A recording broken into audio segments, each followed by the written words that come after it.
ka ada xaggeeda aa ku dhegay xaggeeda aa soo celinaya waa kasaa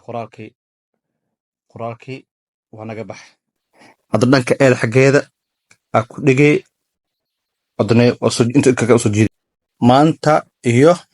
shoorta cusub shoortiga wuxuu ku saabsan yahay dhanka iyo messengerka soo gelaysaa qoraal aa qoraysaa halaa camal aa ka dhigaynaa saamkuu yahay adoo tirtirin adoo koobiyeynin xasminaysaa dhanka oo ka ada xaggeeda aa ku dhegay waa riixee markaa ku dhegtid aa rixid dhanka kale eeda xaggeeda aa soo celinaya waa kasaa qoraalkii waa naga bax hadda dhanka eeda xaggeeda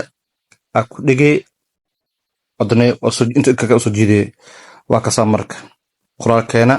waa noo joogaa intaas ayaa raba maanta ayaa lagu soo kordhiyey dhanka iyo messengerka inuu ku faa'iideeya rabay waana masantaa